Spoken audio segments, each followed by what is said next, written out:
Alright, I need to rest my hands before we do more combo trials. Those are crazy. I want to quickly talk about the League of Legends free-to-play sort of aspect here. What's good? What's bad? What the hell did I spend money on? And what do you guys think? So let me know down below. Pretty much the argument here is, oh my god, this game's free to play. That's amazing. That is awesome. You can unlock characters just by playing the game. But if you want to purchase the battle pass, that's the usual $10, right? They have the different tiers. Oh, you pay a little bit more to gain, you know, a little bit extra initial battle pass, etc. I think the problem is people are saying these very specific skins, they are way too expensive. Now, I am in USD right now, so unfortunately, for example, maybe in Brazil or something, they're paying like 40-30% more than we are even in Canada. So let's talk about that, right?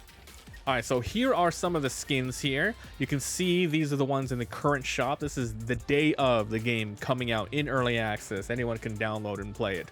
So basically, if you, for example, you want to get this cool boom blitzcrank, it's 2,000 KO. Now, if we look at how much KO costs, 2,000, that equals around 20 bucks. Of course, they're doing that one thing where, hey, if you purchase the higher purchase you do, the you get a little bit of extra, $20 for a skin. That seems kind of a lot. I saw some people saying that's how much Silk Song is for one freaking skin here.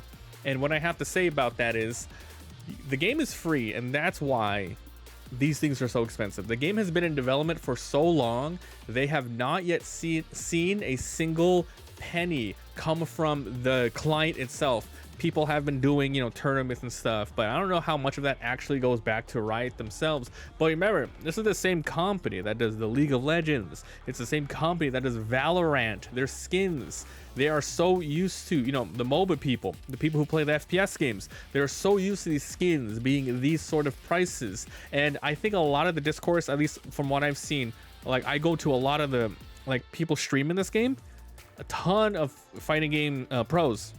Their chat's going nuts, saying that this is an outrage, this is too much. And then a lot of people are counteracting and saying that's just kind of how it is. And I would have to agree, yes, that is just kind of how it is. You don't have to purchase it if you don't want to. These cosmetics don't give you any advantage, but they are cool to look at because guess what? You see them, your opponent sees them. I think these skins are a lot more better than what you would see in a first-person shooting game where, yeah, you can get cool gun skins, but like Call of Duty and shit, you got like Nicki Minaj, you can't really see her. Beavis and Butthead, you see the arm or whatever. Maybe 10% of the time, maybe you can get like an execution off. You can see them, in the third person. But for the most part, I think first-person skins are very stupid. But here, your character's on screen all the time, so I think you get a little bit more value out of that. So why do people say it's too expensive? The point is, it is expensive if you want to get it.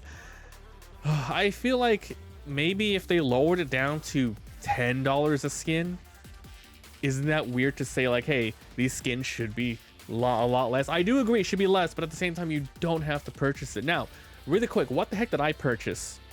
I ended up spending the $100 package, and hold on, I will explain why. So there is this starter edition. The game, remember, free to play, anyone can download. You can unlock on the characters. At the moment, you can unlock 2 character tokens. I think there was around 4 to 5 characters that you still need to unlock. But basically, here's the starter edition. So this one is, I think this was, I forgot how much this was. It was like 10, 30, and then 100 here, something like that. Well, it might have been 40 to 50 here, but anyway, basically, if you get this, and I don't know how long this is going to stay in the store, best value. So the reason why I purchased this, the $100 one, I actually think it's worth the price. If you are going to be playing this game long term, you get whatever, you get the cool arcane skins, you get 3 awesome ones. That's like what, 20 bucks a piece. I know, I hate that, right?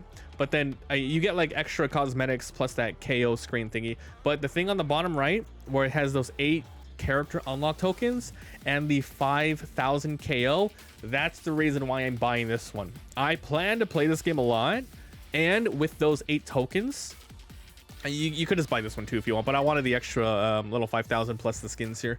But basically, if you like compare it to other fighting games, Street Fighter 6 for example, that game you pay 60 70 bucks straight out, And then with Street Fighter 6, I've already paid for like 2 character passes, which were like, I don't even remember, like 20 bucks, I want to say. Let me quick look on Steam. Okay, so here we go. Yeah, see the year 3 pass. See, so Street Fighter, I bought the year 1 pass, which is $30. It comes with how many characters? 4 additional characters. And then I bought the year 2 pass, which is also, it's $50. And then we have the year 3 pass, which is another $30. So just the same, like, okay, yeah, so to unlock technically 8 characters, plus you have to buy the game again, and you don't have the way to earn them in game. This is actually better value if you want characters. Now I know it's like, oh, first world problems. You have to compare, you know, how much money you're spending per character. But in this particular instance, this is the reality of the thing. So Street Fighter 6 is originally, let's see how much it is. It's like 60, right? It's, I mean, like 40 bucks.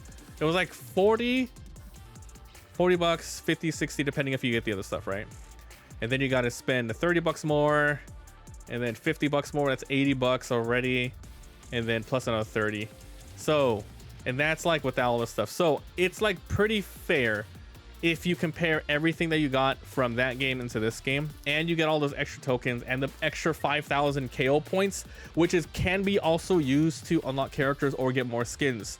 So in my eyes, this is at least the best value if you are playing long term, and you can still play every day and do the battle pass and keep on getting more points to unlock characters. But these are how many characters, and they plan to unlock, I believe it was 5 characters a year, 4 to 5 characters. So you can see in the very top, I have 5 tokens left after unlocking all the characters, and I think it was Warwick, it was Vi, Teemo, Jinx, and Blitzcrank. So 1, 2, 3, 4. Yeah, I did 4 of them, and then you get 2 extra just by doing all the missions, and you're gonna get more later.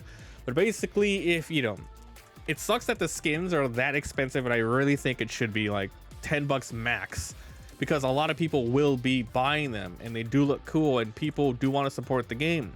But at the same time, it's like, this is just how it works. This is what you expect. It just sucks, but you really don't have to buy anything. I keep saying that, and then the whole argument is, it's the principle of the fact that if you did want to support the game, the only way to do it is to spend an egregious amount of initial money. And that's where I hella agree with you. It's way too expensive out the gate to support in any way, even though you don't have to buy it, right? People getting in the game a year or 2 from now, it's going to be really hard for them to unlock all the characters that they want. It's going to be like League of Legends, where you just slowly are going to have to, because, you know, League of Legends has been game out for over a decade. They want you to slowly unlock everything. It's a free-to-play game. They want you to love the game. They want you to unlock your characters. They want you to really fall in love with them. I do have to give them credit too. You can play any of these characters that you haven't unlocked yet in training mode. You can do their combo trials. But if you want to play online versus, that's when you have to unlock them. So they really give you like a lot of bang for your buck in terms of your, you know, trying out the characters before you even have to spend any money on them. Like, you could be like, okay, out of all the unlocked characters, I only like Vi. I'm just gonna play Vi, whatever. I don't need to unlock any of these, you know. So yeah, that's all I have to say about it. I think it's a little silly that people are extremely pissed about this, and I do agree that it's too expensive at the start, and in some, you know, to support them, like $20 skins and shit. Because that, let's be honest, that's the thing people really want to buy. You want to buy battle passes, which is going to be the 10 bucks. That's fine. But the initial skins, they're too much. Who gives a shit about everything else? You don't want to buy like the little stuff for your characters or anything like that. Like, you really don't want to do that. It's all about the stages and characters, etc. But this is only the first store. This thing rotates in 2 weeks, it looks like, and we'll see. But I'm assuming it's all going to be 20 bucks again. I have that 1500 KO. I'm not going to spend any more money, IRL money. I'm going to see what I can unlock after that. But I pretty much want it for the initial battle pass, which get me the ultimate battle pass with unlocked Warwick.